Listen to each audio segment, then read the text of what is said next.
Hi everybody. I'm here to teach you how to use pressure cues. So a pressure cue is really great for something like when your dog is really excited and you give them a verbal cue and they can't hear you because they're so excited, and you try and gesture but they're not looking at you because they're so excited. Use a pressure cue, and because it touches their body, they go, oh yeah, I remember that, and even though they're so excited, they can still do what you're asking. We're going to use a pressure cue eventually to answer the door on Halloween, which is just a little over a week away as I make this video. So, ready? Here's how you teach your dog a pressure cue. First, you ask your dog to come. The pressure cue we're going to teach is the sit pressure cue. Now, this is going to be a little difficult because Scouty already knows the pressure cue and he's already really good at it. And he knows I'm holding treats, which means he's going to want to sit anyway. But bear with me. What you do is you take your dog's collar, bring it up.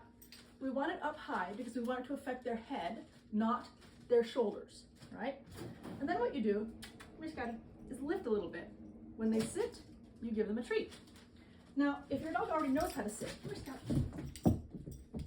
great. What you're gonna do is lift a little bit and tell them sit. Sometimes, when you do that initial lift a little bit, what happens is they get so distracted by the pressure that they forget how to sit.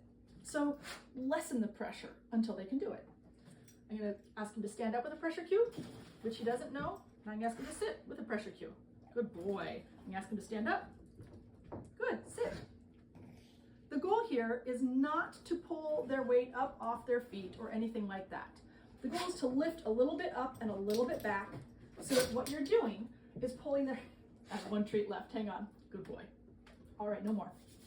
What you're doing is lifting their head up this way so that their weight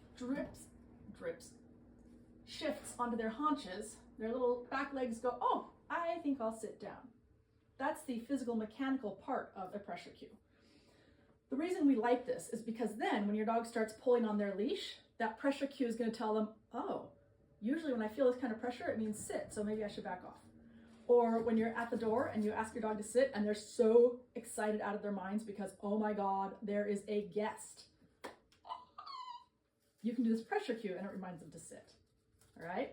So start working on the pressure cue. If you find that you too pressure and your dog does not sit, remember to add in your own actual cue, sit. If they still do not sit, loosen the pressure until eventually you can do as much or as little pressure as you want. Do not pick their feet up off the ground. The most pressure you ever want is just lifting their head up a little bit, and that's all. All right? Go have fun. You're a good boy.